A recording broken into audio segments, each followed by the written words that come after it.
Welcome back. You must be tired. Come on in. Thanks. When my husband and I arrived at my in-laws' house, my mother-in-law greeted us with a smile. However, she only invited my husband inside. As I tried to enter, she glared at me and said, "You're not needed here." She slammed the door shut. What? I was completely taken aback. I gently opened the door, only to find my mother-in-law glaring at me with fury. "I heard about it. Your parents are in debt, aren't they? We don't need a wife like that." With that, she slammed the door again. I stood there, bags in hand, stunned. From inside, I could hear my husband and mother-in-law laughing and having a good time. I realized I didn't need to endure this kind of treatment just to be at my in-laws' house, so I quickly left. My name is Nancy. I'm a 32-year-old doctor working at the hospital my parents founded. I met my husband John when he was admitted to our hospital after an injury. He's charming, friendly, and a great conversationalist. Even though he's 5 years younger, he seemed mature and dependable. We got married after a year of dating. He works as a vice president at the company his father runs. Mother-in-law also worked as an office worker at father-in-law's company. Both his parents were thrilled when we got married. Your parents ran a big hospital and now a doctor is becoming our son's wife? It's like a dream. We're so glad to have you, Nancy. My mother-in-law used to be so kind to me. Every year, during Christmas and other long holidays, we would visit my in-laws' house. They always welcomed us warmly. I would bring delicious food and drinks as gifts, which they would use for New Year's celebration. My mother-in-law would take the lead in cooking, and even though I would offer to help, she would decline. "Nancy, you work hard as a doctor. Just relax." Your family. Don't feel like you have to do anything. My husband would add. I always looked forward to these visits, but today was different, especially my mother-in-law. She looked at me as if I were an enemy, her gaze cold and piercing, almost like a vampire. This was the first time I had experienced such coldness from them. Death at my parents' house? I had never heard of such a thing. I have a younger brother, 2 years my junior, who's also a doctor. We both work at our family's hospital. Recently, my father called me for a discussion about his health, but there was no mention of any debt. Driving home, I remembered a conversation with my husband from a week ago. Both of us have busy jobs, but that day, we happened to come home at the same time. My dad's retiring from being a doctor. He says his eyesight isn't what it used to be, especially for surgery, so they have decided to close the hospital. My husband looked shocked and exclaimed, What? The hospital's closing? Do they have debts or something? I'm not sure about debts, but they're planning to sell the hospital property. So you won't be working at the hospital anymore? I'll be taking a break for a while, but before I could finish, I received an emergency call from the hospital and had to leave immediately. We'll continue this later. I had said that, but there was hardly any time for it. Afterwards, my husband claimed he was busy at work and came home late. With my night shifts, we hardly spoke. I'm sure he exaggerated our conversation, thinking my parents' hospital had closed due to debts, and that I was involved in paying them off. He must have told his parents that. Still, the cold treatment from my mother-in-law was unbelievable. Lost in these thoughts, I was heading home when I heard phone ringing from my bag. Locked out by my mother-in-law, I had driven off with my husband's belongings still in the car. His phone was in the bag, ringing non-stop. I had never looked at his phone before, but thinking it might be urgent, I decided to check. I pulled over, took out his phone, and tried a few passwords. Knowing my husband's aversion to complications, I figured it wouldn't be too complex, as I thought it unlocked with his birthday. The caller was a woman named Susan, a name I hadn't heard before. Checking the history, there were numerous exchanges with Susan. The messages were shocking. I want to see you soon. I wish I could be with Susan forever. I'll be with my wife during the New Year holidays. I'll miss you. Once I get the money, I plan to leave her. Really? That makes me happy. I love Susan the most. It seemed my husband had been cheating on me. I had thought of my husband, father-in-law, and mother-in-law as kind-hearted. I was the only one. Back home, I couldn't shake off the contents of his phone. I went into his study, looking for more evidence.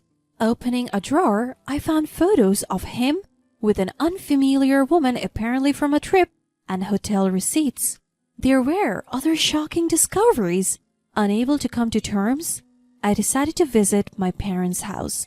When I rang the doorbell, my mother, surprised, opened the door. "Why are you here so late? You look pale. Are you okay?"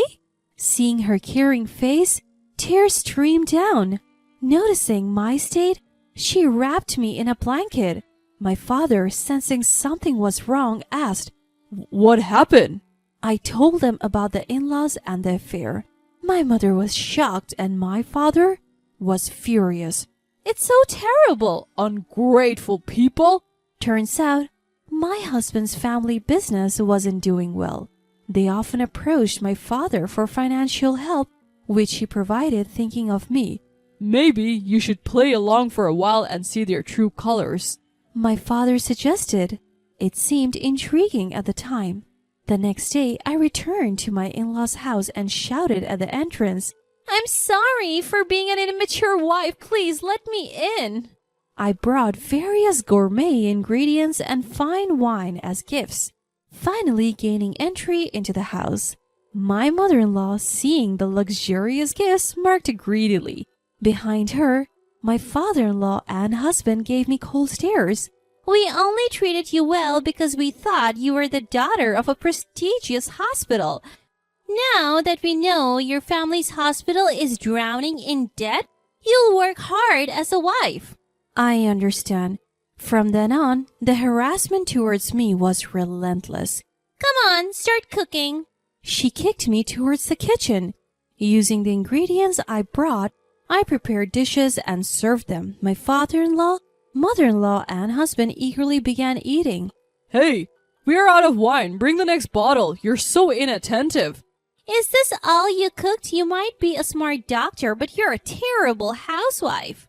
Despite their complaints, they finished every dish. When they were done and I tried to eat, my mother-in-law slapped my hand, causing my fork to drop. What are you doing sitting? You think you're eating with us? Housekeepers eat leftovers in the kitchen. So I'm a housekeeper now? How dare you talk back with all your families dead? John, do you feel the same way? I never liked your arrogant attitude, Nancy. I tolerated it because I thought your family was wealthy. Listen to Mom. I'll keep you around as a housekeeper. Hearing my husband's true feelings, I was stunned. I had hoped he was just going along with his parents, but that hope was shattered. He had married me for my family's supposed wealth and had been pretending all along. I realized that my husband's current behavior was his true nature. I ended up eating leftovers in the cold kitchen and was left with a mountain of dishes. Save water and wash with cold. Quite a terrible story. In the freezing winter, washing dishes with icy water was cruel. It was so cold that my whole body trembled. And for sleep, my mother-in-law pointed to a shed with no heating or bed. Where is the bed? What? You think you're getting a bed? There are old towels and cardboard in the shed. Make do. I understood their true nature. Thankfully, I had recorded their abusive words. I had no more business in this house. That night, in the freezing shed, anger towards my father-in-law, mother-in-law, and husband kept me warm. I'll never forgive them. Late at night, after they drunkenly passed out, I drove back to my parents' house. After a good night's sleep, as I was packing the next morning, the door burst open. My mother-in-law and husband stormed in. You think you can just leave without making breakfast? What's the meaning of leaving your husband behind? Their contemptuous looks were terrifying. It seemed my father-in-law was at work, but my husband and mother-in-law had come to berate me further. I am done with both of you. You dare talk back to your mother-in-law and husband? You're even worse than I thought. We can divorce if you want, but if you initiate it, you will pay compensation. Maybe you can sell the hospital's land. It should fetch a good price. We'll take that. That's a good idea. I said it sarcastically, but my husband just smirked, thinking he had the upper hand. Then he threw a paper at me. It was a pre-filled divorce application. If you don't do as I say, I'll use this. Good. This clears things up for me. What? You thought I would beg you not to leave? You, with a bankrupt hospital and drowning in debt, have no choice but to cling to me, right? He was completely mistaken. While it's true my father retired and closed the current hospital, we plan to relocate to a new facility near the train station. My brother and I would work there with me as the director. Far from being in debt, we had more than enough assets. Upon hearing this, my husband and mother-in-law turned pale. That's a lie, right? You deceived me? I tried to explain, but you didn't listen and jumped to conclusions. So your family is still wealthy? Then what I did was... My mother-in-law mumbled, panicking. Can we forget everything that happened yesterday and today? We have always been on good terms, right? After all the insults, she now wanted to forget everything? It was laughable. I'm shocked that you have spewed such terrible abuse at me and asked me to forget everything. Remember, I'm just the housekeeper, right? No, that was a misunderstanding. I'm sorry, please let it go. It's too late. I know your true feelings. By the way, my father will be taking back the $100,000 he loaned to your company. What? How did you know about that? We don't have that money. My husband started to panic, realizing the gravity of his mistake. Nancy, I'm sorry. I should have defended you from Mom. I promise to protect you from now on. You mean protect Susan, right? How did you know about Susan? You were cheating while pretending to work late. I have all the evidence. I showed him the photos and email exchanges on my phone. He stared at the evidence, sweating profusely. You will be the one paying compensation. Susan was just a fling. I met her at a bar. I'll break up with her. Please forgive me. He began to apologize, looking pitiful. While apologizing, sweat and drool spilled onto the floor, making him look miserable. That's not all. I showed him a photo of a life insurance policy taken out on me and a detailed pamphlet about car maintenance.